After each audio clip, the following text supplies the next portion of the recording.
আসসালামু আলাইকুম। আপনাদের সবাইকে শুভেচ্ছা সহ আমন্ত্রণ জানাচ্ছি বাংলা ভিউ রাতের সংবাদের সাথে আছি আমি চৌধুরী নাদিরা। প্রথমেই শিরোনাম। 7 দিনের রিমান্ডে এসআই আকবর হোসেন ভূঁইয়া পুলিশের কাছে ধরিয়ে না দিয়ে ছেড়ে দিতে প্রস্তাব দিয়েছিলেন 20 লাখ টাকার। ভারতের সেনাবাহিনীর কাছ থেকে প্রশিক্ষিত 20টি ঘোড়া ও 10টি কুকুর উপহার পেল বাংলাদেশ সেনাবাহিনী।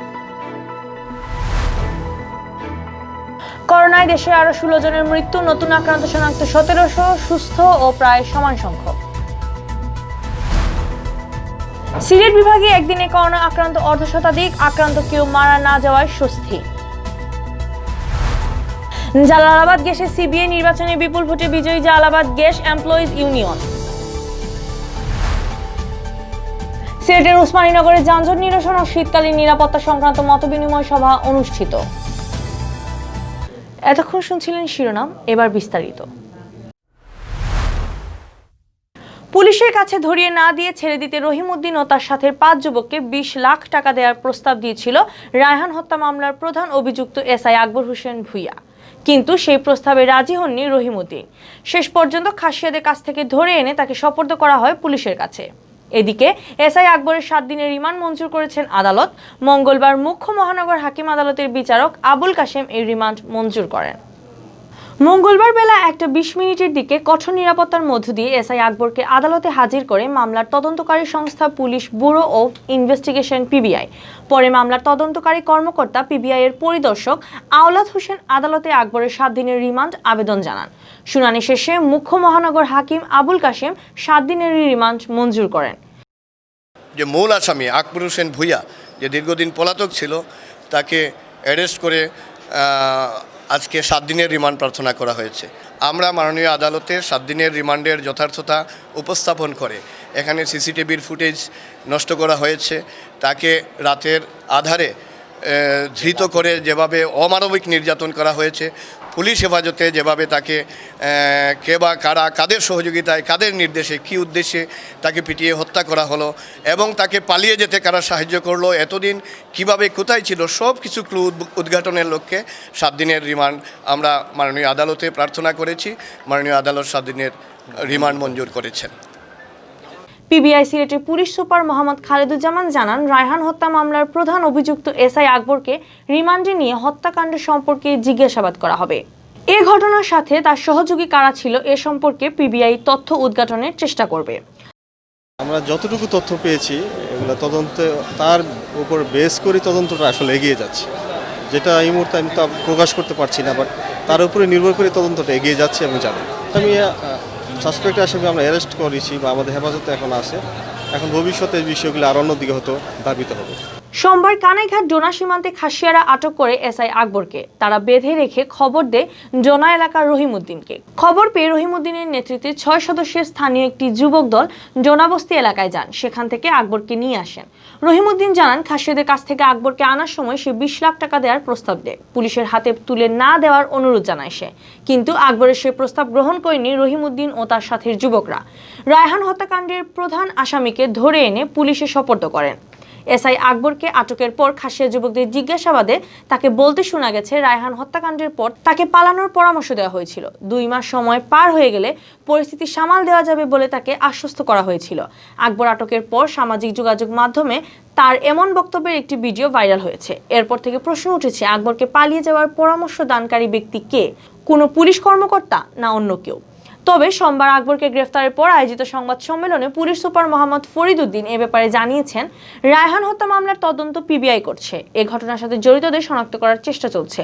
আকবরকে পালাতে কোনো পুলিশ কর্মকর্তা সহযোগিতা করে থাকলে তাকেও আইনের আওতায় আসতে হবে। তবে ইতিপূর্বে আমাদের কাছে ইন্টেলিজেন্স ছিল, সিভিল এবং বিভিন্ন 2-1 জন তাকে সহযোগিতা করেছে। বাট এই তথ্যগুলো আমাদের কাছে, যেহেতু আকবর এখন আমাদের হাতে চলে আসছে, আমরা জিজ্ঞাসাবাদ করে এটা ক্ল্যারিফাই করতে পারবো। এটা জিজ্ঞাসাবাদ করে তারপরে নিশ্চিত হতে হবে।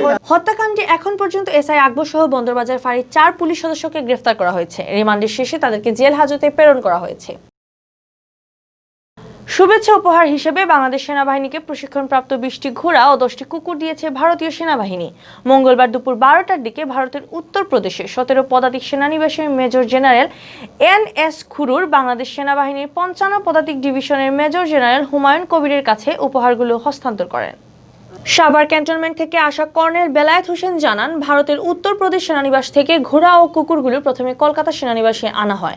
পরে মঙ্গলবার দুপুর 12টার দিকে পেট্রোপোল বিএসএফ ক্যাম্প থেকে বাংলাদেশ সেনাবাহিনীর কাছে কাগজপত্রে আনুষ্ঠানিকতা সম্পন্ন করে হস্তান্তর করা হয়। চলতি বছরের ডিসেম্বরের মধ্যে 50টি ঘোড়া ভারতীয় সেনাবাহিনী বাংলাদেশ সেনাবাহিনীকে উপহার হিসেবে দেবে। এর মধ্যে 20টি ঘোড়া বাংলাদেশে আসলো। ঘোড়া ও কুকুরগুলো সাভার ক্যান্টনমেন্টে নেওয়া হবে।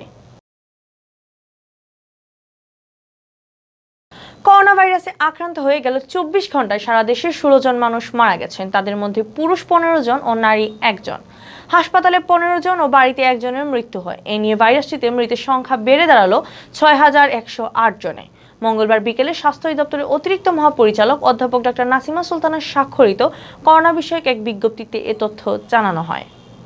করোনা ভাইরাস শনাক্তে গেল 24 ঘন্টায় দেশের 115টি পরীক্ষাগারে 13,616টি নমুনা সংগ্রহ করা হয়। এর মধ্যে পরীক্ষা করা হয় 13,520টি নমুনা। একই সময়ে করোনা আক্রান্ত নতুন রোগী শনাক্ত হন আরও 1,699 জন। ফলে দেশে মোট শনাক্ত রোগীর সংখ্যা দাঁড়ালো 4,23,620 জনে। বিজ্ঞপ্তিতে বলা হয়, গেল 24 ঘন্টায় সুস্থ হয়েছেন 1,648 জন।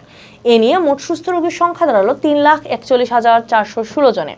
24 ঘন্টার নমুনা পরীক্ষার তুলনায় রোগী শনাক্তের হার 12.57% ও এ পর্যন্ত নমুনা পরীক্ষার তুলনায় রোগী শনাক্তের হার 17.15%। রোগী শনাক্তের তুলনায় সুস্থতার হার 80.59 ও মৃত্যুর হার 1.44%। সিলেট বিভাগে একদিনে আরও 62 জনের শরীরে করোনা ভাইরাস শনাক্ত হয়েছে। একই সময়ে সুস্থ হয়েছেন 61 জন। আর অর্ধশতাধিক আক্রান্ত শনাক্তের দিনে স্বস্তির খবর ছিল, গেল 24 ঘন্টায় করোনা আক্রান্ত হয়ে কেউ মারা যাননি। মঙ্গলবার সকালে স্বাস্থ্য অধিদপ্তরের সিলেট বিভাগীয় পরিচালক ডাক্তার সুলতানা রাজির স্বাক্ষরিত কোভিড-19 প্রতিবেদনে এ তথ্য জানানো হয়। স্বাস্থ্য অধিদপ্তরের তথ্য অনুযায়ী সিলেট বিভাগে নতুন শনাক্ত 62 জন রোগীর মধ্যে সিলেট জেলায় সর্বাধিক 44 জন শনাক্ত হয়েছেন। এছাড়া বিভাগের সুনামগঞ্জ জেলায় 4 জন, হবিগঞ্জে 2 জন ও মৌলভীবাজার জেলায় 1 জন করোনা আক্রান্ত রোগী শনাক্ত হন। এছাড়া Sylhet MAG Osmani medical college হাসপাতালে চিকিৎসাধীন আরও 11 জনের শরীরে করোনা উপস্থিতি শনাক্ত করা হয়েছে। এছাড়া একই সময়ে বাড়িতে ও হাসপাতালে আইসোলেশনে থাকা সুস্থ হওয়া 61 জন রোগীর মধ্যে সর্বোচ্চ সিলেট জেলার সুস্থ হয়েছেন 49 জন বাসিন্দা। এছাড়া বিভাগের সুনামগঞ্জ জেলায় 10 জন, হবিগঞ্জে 1 জন ও মৌলভীবাজারে 1 জন করোনা জয় করে সুস্থ হয়ে উঠেছেন। সিলেট বিভাগে বর্তমানে করোনা প্রমাণিত রোগীর সংখ্যা 13,999 জন। এর মধ্যে সিলেট জেলায় অর্ধেকেরও বেশি 7,909 জন। এছাড়া সুনামগঞ্জে 2,424 জন, হবিগঞ্জে 1,858 জন ও মৌলভীবাজারে 1,808 জনের শরীরে করোনা শনাক্ত হয়েছে। সিলেটের 4 জেলায় 52 জন করোনা আক্রান্ত রোগী হাসপাতালে চিকিৎসা নিচ্ছেন। এখন পর্যন্ত সুস্থ হয়েছেন বিভাগের 12,653 জন করোনা আক্রান্ত রোগী এবং মৃত্যুবরণ করেছেন 237 জন। জালালাবাদ গ্যাসের সিবিআই নির্বাচনে বিপুল ভোটে বিজয়ী হয়েছে জালালাবাদ গ্যাস এমপ্লয়িজ ইউনিয়ন। মোমবাতি প্রতীকে 129 ভোট পেয়ে বিজয়ী হয়েছে প্যানেলটি। আর প্রতিদ্বন্দ্বী বর্তমান ক্ষমতাসীন সংগঠন জালালাবাদ গ্যাস কর্মচারী লীগ ছাতা প্রতীকে পেয়েছেন 54 ভোট। মঙ্গলবার জালালাবাদ গ্যাসের প্রধান কেন্দ্র ও মৌলভীবাজার জোনে শান্তিপূর্ণভাবে ভোট গ্রহণ অনুষ্ঠিত হয়। নির্বাচনে 184 জন ভোটার তাদের ভোটাধিকার প্রয়োগ করেন।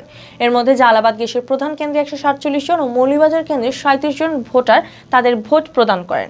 এদিকে নির্বাচন সুস্থ ও শান্তিপূর্ণভাবে অনুষ্ঠিত হয় Jalalabad gas TLD system limited কর্তৃপক্ষ ও সিলেট শ্রম অফিসের কর্মকর্তাদের প্রতি কৃতজ্ঞতা জানান জালালাবাদ গ্যাস এমপ্লয়িজ ইউনিয়নের সভাপতি আব্দুর রহমান। সিলেটের উসমানীনগরে যানজট নিরসন ও শীতকালীন নিরাপত্তা সংক্রান্ত মতবিনিময় সভা অনুষ্ঠিত হয়েছে। মঙ্গলবার দুপুরে উসমানীনগর থানা পুলিশের আয়োজনে এ সভা অনুষ্ঠিত হয়। উসমানীনগর থানার অফিসার ইনচার্জ শ্যামল বণিকের সভাপতিত্বে ও ট্রাফিক সার্জন উজ্জ্বল রায়ের পরিচালনায় মতবিনিময় সভায় বক্তব্য রাখেন থানার পরিদর্শক তদন্ত মাসুদুল আমিন, বাস মালিক সমিতির সভাপতি শানুরুর রহমান শানুর, শ্রমিক নেতা সিদ্দিক আলী, মকবুল আলী ও ফরমান মিয়া সহ পরিবহন মালিক শ্রমিক নেতৃবৃন্দ।